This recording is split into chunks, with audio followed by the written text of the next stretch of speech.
Hello everybody, Jason of New Age Revolution down here in the cave for the second to last first round tournament matchups in the My Favorite LJN contest. Speaking of contests, a little bit later today, towards the end of the day, I'll be back here with an update on the Win a Custom Figure from XOX. The contest is on. We've gotten the minimum amount of purchases, and the contest is on. It's going to go for one more week, a week from yesterday. So next Friday, we are going to stop the contest and draw the winner. And right now, I think we have about 15 entries, which is outstanding. 15 of you went and grabbed the LOD from XOX by Random Treasures, and you are in the contest for a free custom of your choice from her vast library. But before then, we're going to eliminate 4 more LJN figures. We are getting down to the 88s and the 89s, some much less played with figures, but figures nonetheless.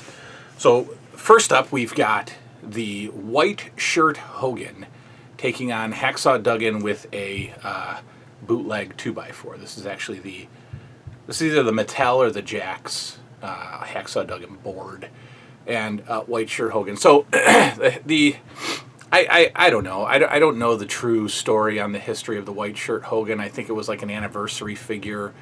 I don't know what's the anniversary. It came out in 80. I can't see that. I think it's 88, and then got like a black card release in 89 as well. So I never had this figure, but I do have a interesting story about it. I almost stole this figure.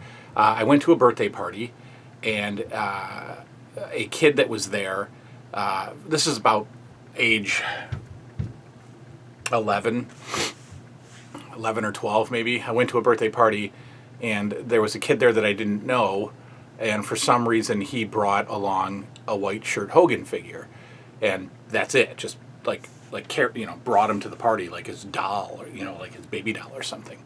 And somehow, oh, that's right, I convinced him to let me borrow it, and he did. And I didn't know this kid from anybody, didn't have his phone number, wasn't Facebook friends with him. Had no idea who he was. He had no idea who I was, but yet I walked out of that birthday party with his white shirt Hogan and kept it for months until somehow his mother tracked us down and demanded the figure back, and I had to give it back. So that's my only experience with white shirt Hogan.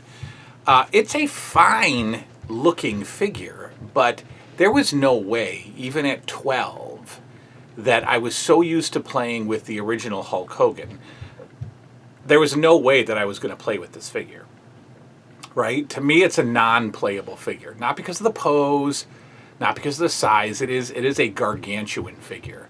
To me, it's more like a display piece, like an honorary, Hulk Hogan anniversary figure, because it's too big. But I was so used to the original Hogan that there was no way I was going to be able to play with this. But, funny story to go along with it. Hacksaw Jim Duggan, like I said, was a little bit later in the play, an 88 figure, a little bit later in the play. But despite being later in the line, Hacksaw got plenty of action in my figure fed. Plenty of action. I liked this Duggan. I like this figure.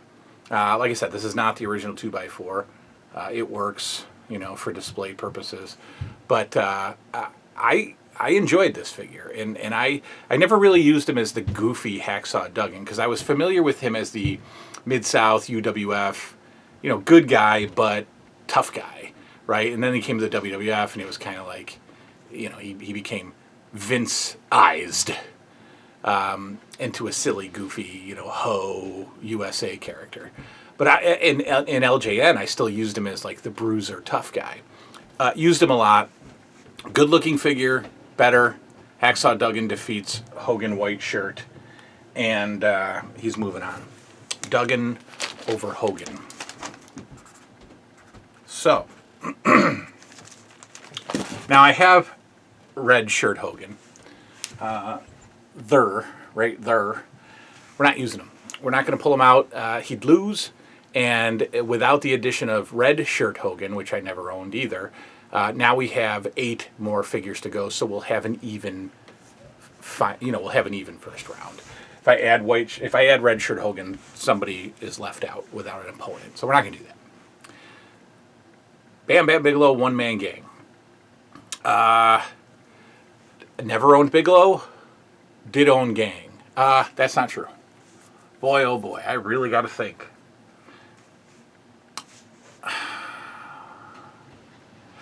I want to say, and I don't know why I can't remember.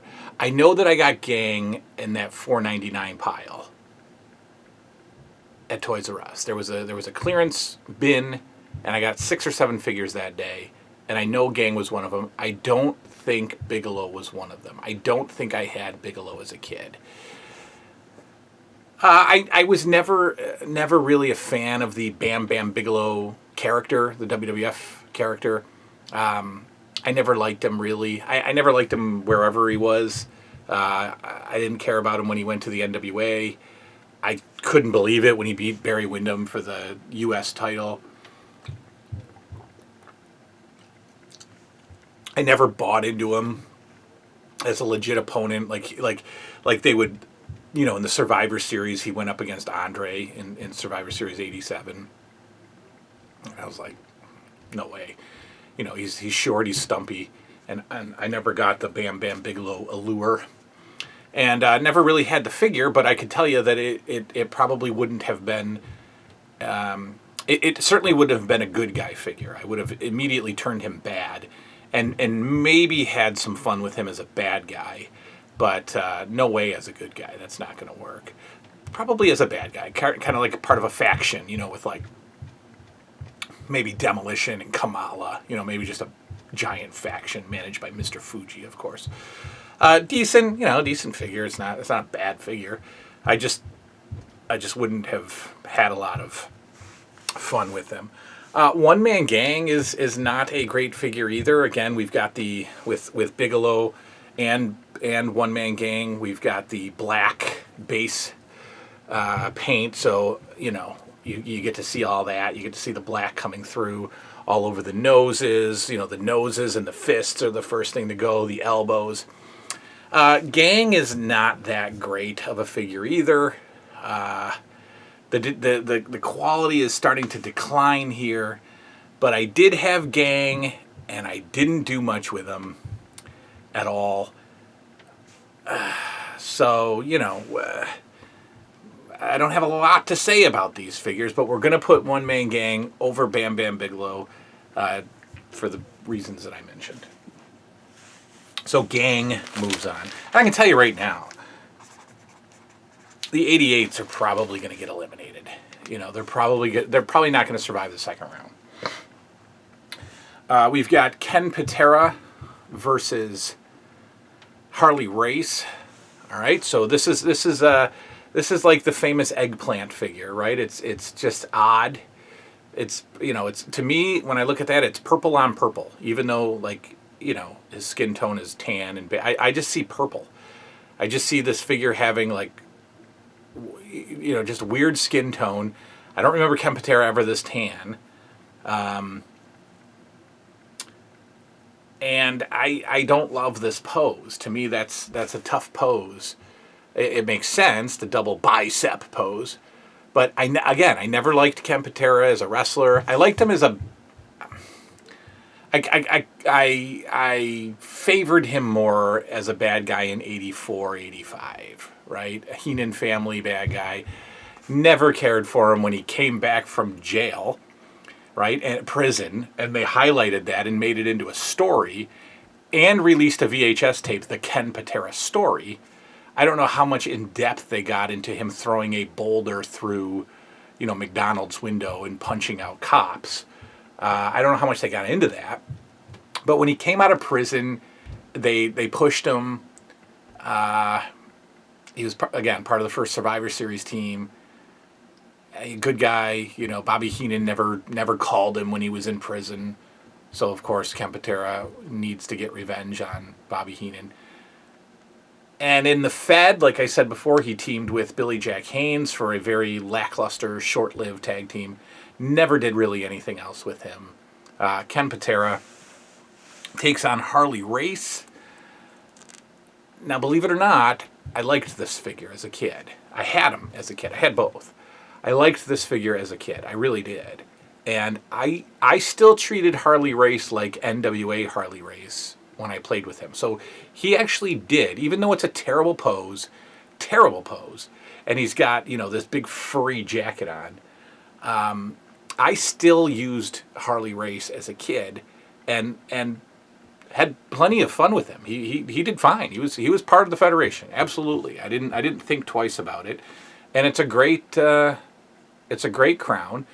And Harley Race, every single match of his, all you hear in the match is throughout the whole match. And for that reason, Harley Race goes over Ken Patera. Harley Race is moving on in the best of LJN tournament. And the final matchup tonight is Outback Jack versus Demolition Axe. This is a tough one, believe it or not.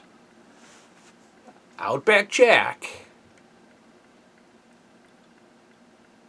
got minimal play. He got minimal play. But he got play. He was, I don't remember what I did with him. I assume he lost a lot. But it's not an awful figure. Okay, it's an awful character, but it's not an awful figure. It's an okay figure, and it's a decent play pose. And he got some action. He did. Now, Axe is one of my least favorite poses. You know, the Jesse Ventura bicep pose. And the fact that he didn't come with Smash, until now, XOX by Random Treasures on Etsy, go check him out. The fact that he didn't come with Smash really left Axe with nothing to do as a kid. So he would team with Kamala, and the Warlord, and they would be, you know, this weird makeup faction. But Kamala and Axe were a tag team when I was a kid. Now this is really towards the end of play. All right, so we're fading out at this point. Honestly, it's a flip of the coin. Axe or Outback Jack. I can tell you they're both going to lose in the second round, whoever I pick. So, I don't know. Look, LJN let us down. We're never going to know why Smash was not made. I really didn't have anything for Axe to do. I don't like his pose. And therefore, in probably an upset, Outback Jack has one more life to live. Outback Jack defeats Axe. Believe it or not. All right. Our final first round matchups sees the Warlord take on the Ultimate Warrior. Rick Rude against Haku. The Big Boss Man is going to take on Blackstrap Andre number 3. And White Trunk Tito Santana is going to take on his tag team partner, Strikeforce's Rick Martel. That is going to be our next and final first round. And then we are going to get into the second round where we flip.